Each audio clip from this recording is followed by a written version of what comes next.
Good morning everyone. एक बार फिर से आप सभी का क्रेजी जी के ट्रिक के डेली करंट अफेयर में स्वागत है। मेरा नाम है पंकज वैष्णव और आज के इस सेशन में हम डेली करंट अफेयर की हमारी सीरीज को आगे बढ़ाते हुए 12 अप्रैल के सभी करंट अफेयर को एक एक करके यहाँ पर डिटेल में समझेंगे। सारी रिलीवेंट डिटेल भी पढ़ेंगे जो कि क्वेश्चन से रिलेटेड है और एग्जाम में हमें देखने को मिल सकती है। वीडियो में एंड तक बने रहिएगा। पसंद आए तो लाइक करना मत भूलिएगा और पीडीएफ चाहिए तो क्रेजी जी के ट्रिक के टेलीग्राम चैनल पर इवनिंग में 6 बजे तक आपको इसकी पीडीएफ मिल जाएगी। वहां से आप फ्री ऑफ कॉस्ट इसे कलेक्ट कर सकते हैं। ओके, शुरू करें। तो क्वेश्चन ऑफ द डे की हम बात कर लेते हैं सबसे पहले कि किस क्वेश्चन का आंसर आपको कमेंट बॉक्स में देना है। पहला सुनिए, राउरकेला स्टील प्लांट भारत के किस राज्य में स्थित है? वर्ल्ड हेल्थ डे कब मनाया जाता है, कब ऑब्जर्व किया जाता है? और थर्ड, अर्जुन एरिगेसी का संबंध किस खेल से है? अगर प्रीवियस करंट अफेयर आपने ध्यान से डेली देखे होंगे तो इजीली आप इनका आंसर कमेंट में दे पाएंगे। और मिड वीडियो को भी ध्यान से देखिए, हो सकता है कुछ और क्वेश्चंस भी आपके लिए एड ऑन हो जाए। ठीक है, चलिए शुरू करते हैं। तो 12 अप्रैल का सबसे पहला करंट अफेयर देखिए। क्यूएस वर्ल्ड यूनिवर्सिटी रैंकिंग 2024 में भारत की कुल कितनी यूनिवर्सिटीज शामिल है? यहां पर देखिए एक प्राइवेट ऑर्गेनाइजेशन है क्यूएस, जिसका फुल फॉर्म है क्वाक्यूरेली साइमन। ओके, शॉर्ट में कहा जाता है क्यूएस।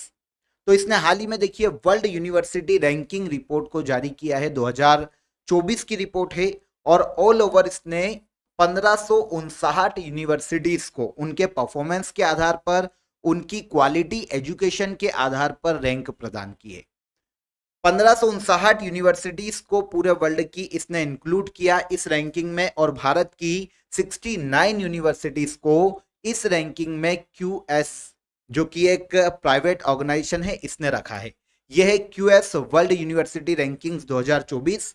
कितनी यूनिवर्सिटी भारत की शामिल है? तो 69 यूनिवर्सिटी इंडिया की इस रैंकिंग में शामिल हुई है। 69 यूनिवर्सिटी ने अपने क्वालिटी एजुकेशन के आधार पर इस इंडेक्स में या रिपोर्ट में अपनी जगह बनाई है। ओके, तो नाम मैं आपको बता ही चुका हूं, प्राइवेट ऑर्गेनाइजेशन है, ये भी मैंने आपको बता दिया। क्यूएस वर्ल्ड यूनिवर्सिटी रैंकिंग 2024 आई। 1559 यूनिवर्सिटीज और संस्थाओं को इसमें शामिल किया गया और भारत की टोटल 69 यूनिवर्सिटीज 5 अलग अलग कैटेगरीज में इस रैंकिंग में शामिल की गई।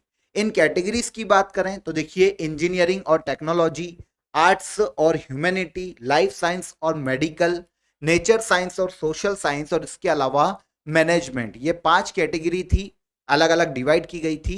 भारत की 69 यूनिवर्सिटीज शामिल हुई है इस रैंकिंग में। यहां पर आपके दिमाग में क्वेश्चन आना चाहिए कि टॉप यूनिवर्सिटी इंडिया की इस रैंकिंग में कौन सी है? तो यह है भारत की जेएनयू, मतलब जवाहरलाल नेहरू विश्वविद्यालय, जो कि भारतीय संस्थानों में सबसे टॉप पर रहा है। ओके, डेवलपमेंट स्टडीज में ये पूरे वर्ल्ड में 20वें स्थान पर रहने में सफल हुई है ये यूनिवर्सिटी इस रैंकिंग में। ओके, ऑल ओवर कितनी यूनिवर्सिटीज को शामिल किया गया, क्वेश्चन हमारा ये था। तो ये 69 यूनिवर्सिटीज है। सेकेंड क्वेश्चन पर आते हैं। जगजीत पवाड़िया, ठीक है, को अंतरराष्ट्रीय नारकोटिक्स कंट्रोल बोर्ड का नया मेंबर चुना गया। अंतरराष्ट्रीय नारकोटिक्स कंट्रोल बोर्ड का हेडक्वार्टर कहां पर स्थित है? पहले तो हमको समझना पड़ेगा कि ये जो ऑर्गेनाइजेशन है ये करता क्या है। तो देखिए यूनाइटेड नेशन के अंडर में काम करता है अंतरराष्ट्रीय नारकोटिक्स कंट्रोल बोर्ड। ठीक है, पूरे वर्ल्ड में नशीले पदार्थ या नशीली जो दवाएं हैं, ठीक है, नशीली जितनी भी दवाएं हैं उनका विधि पूर्वक निर्माण किया जाए, लॉ के अकॉर्डिंग उनका निर्माण किया जाए। पूरे वर्ल्ड में उनके व्यवसाय को और उनके उपयोग को रेगुलेट करने के लिए यह संस्था काम करती है। पूरे वर्ल्ड में जितने भी डॉक्टर्स हैं, जितने भी साइंटिस्ट हैं, इनको टाइम पर पर्याप्त दवाएं उपलब्ध करवाई जा सके, नशीली दवाएं उपलब्ध करवाई जा सके, क्योंकि आप जानते हैं साइंटिस्टों को नशीली दवाएं चाहिए ताकि वो एक्सपेरिमेंट कर सके, डॉक्टर्स को चाहिए ताकि वो किसी डिसीज का इलाज कर सके, तो टाइम पे उन्हें उनकी दवाएं मिले। इसीलिए नशीली दवाओं को ऑल ओवर रेगुलेट करने का काम है अंतरराष्ट्रीय नारकोटिक्स कंट्रोल बोर्ड का।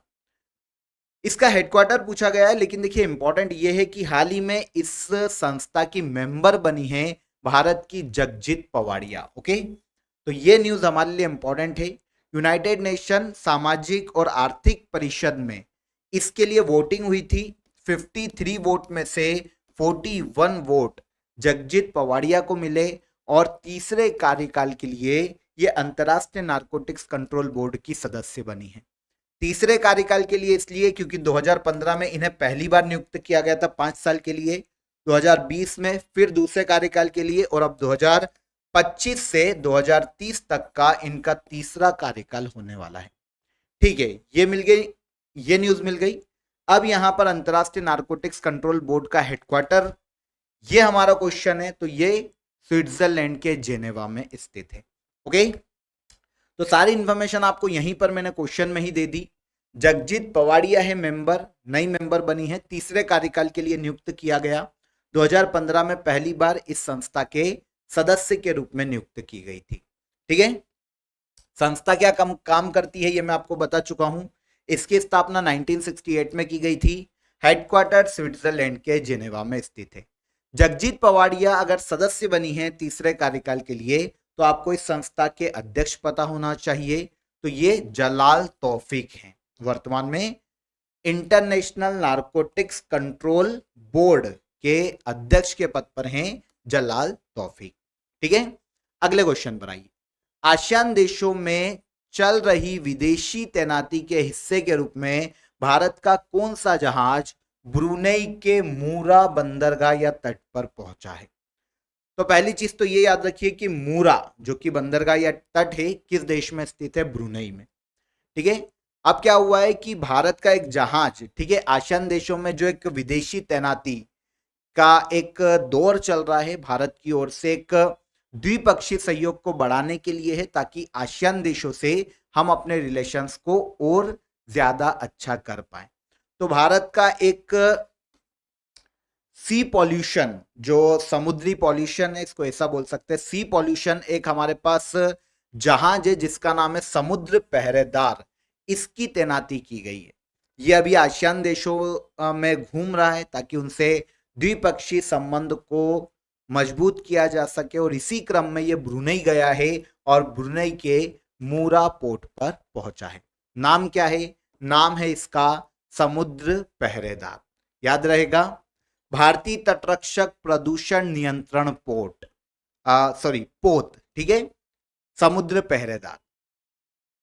भारत जो सी पॉल्यूशन है उसको कंट्रोल करने में कितना ज्यादा सक्षम है, इसका प्रदर्शन करना और इसके अलावा आसियान देशों के साथ संबंधों को मजबूत करना, इस इनिशिएटिव का मुख्य उद्देश्य है जो कि भारत के द्वारा शुरू किया गया। ठीक है ना। दक्षिण पूर्वी एशियाई देश मतलब आसियान देशों में अपनी चल रही विदेशी तैनाती के हिस्से के रूप में समुद्री पहरेदार जो हमारा पोत है ये पहुंचा है ब्रुनेई, है ना, ब्रुनेई के मूरा तट पर या बंदरगाह पर। ठीक है, 2024 में ये, जैसा कि अभी मैंने आपको बताया, आसियान देशों की यात्रा कर रहा है, जैसे फिलीपींस, वियतनाम और ब्रुनेई। 25 मार्च से इसने अपनी यात्रा शुरू की थी और 12 अप्रैल 2024 तक ये आसियान के 3 देश कवर कर चुका है, फिलीपींस, वियतनाम और ब्रुनेई। ठीक है, ब्रुनेई के मूरा पहुंचा है अभी। यहां पर आसियान देशों के बारे में हमको पता होना चाहिए। दक्षिण पूर्वी एशियाई देशों का संगठन आसियान के नाम से जाना जाता है।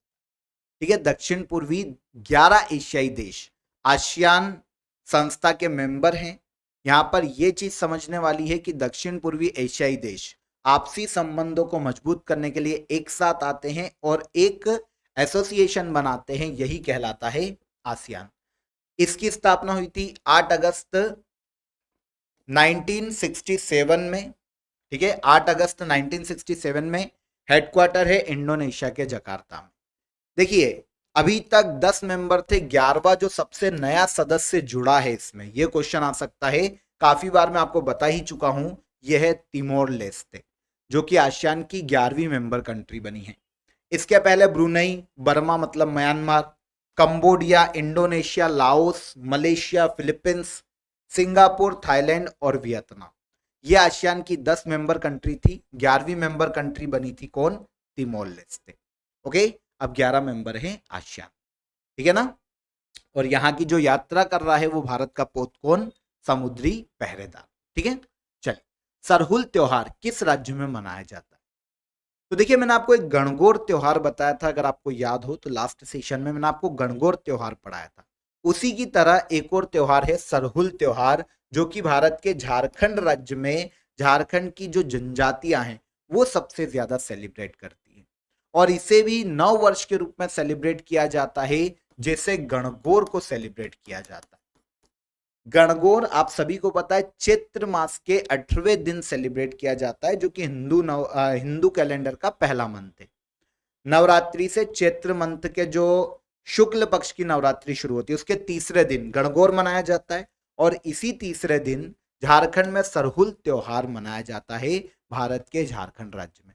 11 अप्रैल को झारखंड राज्य में जनजातियों द्वारा सरहुल पर्व मनाया गया। ठीक है, सरहुल पर्व नए साल की शुरुआत का सामान्यतः प्रतीक के रूप में देखा जाता है, और चैत्र महीने के तीसरे दिन इसे मनाया जाता है। ठीक है, आदिवासी नव वर्ष माना जाता है झारखंड में। झारखंड की मुंडा, उराव, हो, ये जो जनजातियां हैं वो सबसे ज्यादा सेलिब्रेट करती है। तो सरहुल त्योहार की हम बात कर रहे हैं, झारखंड में मनाया जाता है, झारखंड में सेलिब्रेट किया जाता है। और जब हमने गणगौर पढ़ा था तो हमको पता चला था ये राजस्थान और एमपी के निमाड़ में मनाया जाता है। ठीक है, चर्चा में रहा सी डोम डिफेंस सिस्टम किस देश से संबंधित है? तो सी डोम डिफेंस सिस्टम संबंधित है इजराइल से।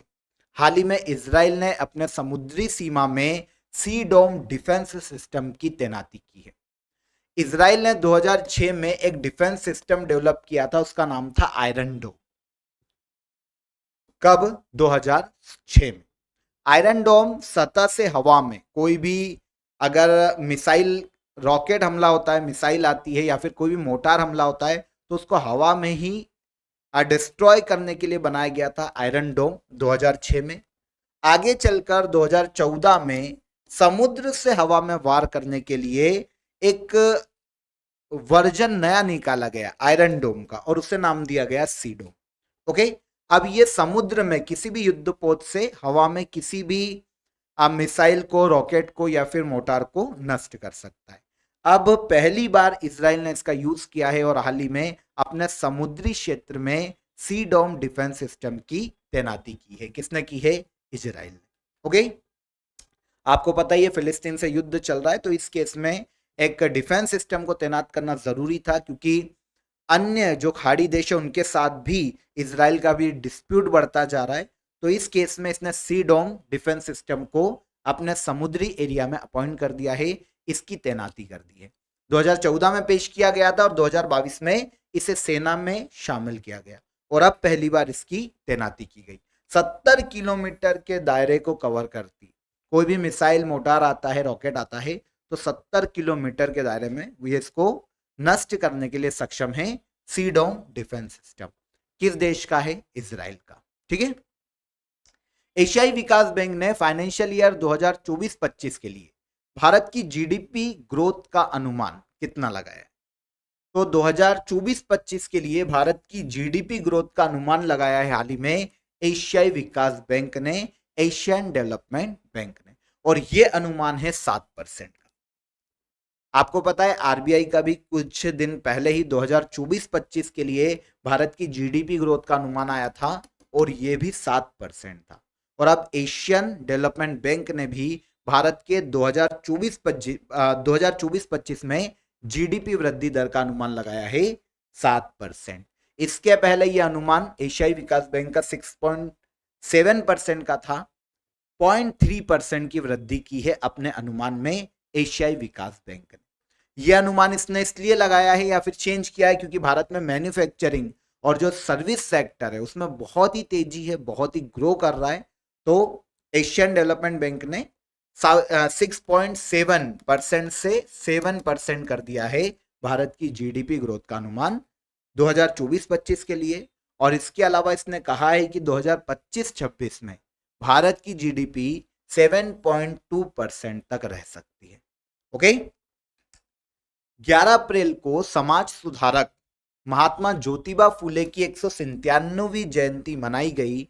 निम्नलिखित में से कौन सी बुक ज्योतिबा फूले द्वारा लिखी गई? तो ज्योतिबा फूले अगर आपने हिस्ट्री पढ़ी होगी तो इनका नाम सुना होगा, काफी फेमस समाज सुधारक है ये, है ना। सत्य शोधन समाज की स्थापना का श्रेय दिया जाता है और शोषित वर्गों के लिए समाज में इन्होंने सबसे ज्यादा काम किया है आजादी के पहले, ठीक है, औपनिवेशिक काल में। इन्होंने एक बुक भी लिखी थी सॉरी, जो कि शोषित वर्गों पर थी और इसका नाम था गुलामगिरी। Answer c. तो गुलामगिरी ज्योतिबा फूले की बुक है। हाल ही में 11 अप्रैल को इनकी 197वीं जयंती बनाई गई है, ठीक है। ज्योतिबा फूले, इनका जन्म हुआ था 11 अप्रैल 1827 में महाराष्ट्र में, और इनका निधन हुआ था 28 नवंबर 1890 में महाराष्ट्र में, ठीक है। 1873-74 के टाइम पीरियड में सत्य शोधन समाज की इन्होंने स्थापना की थी, और गुलामगिरी जिस बुक की हम बात कर रहे हैं, ये ज्योतिबा फूले ने जातिवाद पर प्रहार के रूप में लिखी थी। मतलब शोषित वर्गों को उनके राइट्स दिए जाएं और जातिवाद पर एक प्रहार के रूप में गुलामगिरी बुक को लिखा था किसने? महात्मा ज्योतिबा फूले ने। 197वीं जयंती मनाई गई है इनकी, कब? 11 अप्रैल को, क्योंकि 11 अप्रैल 1827 में इनका जन्म कहाँ हुआ था? महाराष्ट्र में। कंफर्म? आगे आते हैं। हर साल किस दिन को विश्व पार्किंसंस दिवस के रूप में मनाया जाता है? तो देखिए, पार्किंसंस डिसीज की पहले बात करते हैं। ये एक ब्रेन से संबंधित डिसऑर्डर है पार्किंसंस। नॉर्मली 60 से 65 एज ग्रुप के जो लोग होते हैं उनमें सबसे ज्यादा ये डिसीज देखने को मिलती है। नॉर्मली इसमें क्या होता है कि ब्रेन जब ब्रेन डिसऑर्डर है तो ऐसे केस में चलने फिरने में प्रॉब्लम आती है, व्यक्ति को सोचने में प्रॉब्लम आती है, नींद की समस्या होती है और चल फिर नहीं पाता है ना, हाथ पांव कांपते हैं नॉर्मली। तो ये विश्व पार्किंसंस डे, इसी के प्रति जागरूकता फैलाने के लिए हर साल 11 अप्रैल को ऑब्जर्व किया जाता है, ठीक है ना। तो वर्ल्ड पार्किंसंस डे कब मनाया जाता है? तो ये 11 अप्रैल को मनाया जाता है। अब 11 अप्रैल को क्यों? इसलिए क्योंकि जेम्स पार्किंसंस की इस दिन जयंती। जेम्स पार्किंसंस जो कि एक न्यूरोलॉजिस्ट थे, इनका जन्म हुआ था 11 अप्रैल 1755 को, ठीक है। 11 अप्रैल 1755 को जेम्स पार्किंसंस का जन्म हुआ था। इन्होंने सबसे पहली बार 1817 में न्यूरोडिजेनरेटिव विकार, मतलब पार्किंसंस बीमारी का ही एक रूप या वर्जन, सबसे पहली बार इन्होंने खोजा था। तो इन्हीं की जयंती के रूप में, इन्हीं की याद में 11 अप्रैल को वर्ल्ड पार्किंसंस डे के रूप में ऑब्जर्व किया जाता है। पार्किंसंस रोग के बारे में जागरूकता फैलाना इसका मुख्य उद्देश्य है, ठीक है। आगे आइए। भारत सरकार ने किन किसानों के लिए सीडीपी सुरक्षा पोर्टल लॉन्च किया है? तो इंडियन गवर्नमेंट ने हाल ही में सीडीपी सुरक्षा पोर्टल को लॉन्च किया है बागवानी किसानों के उत्थान के लिए। जो बागवानी किसान हैं उनके उत्थान के लिए सेंट्रल गवर्नमेंट ने सीडीपी सुरक्षा एप्लीकेशन को लॉन्च किया।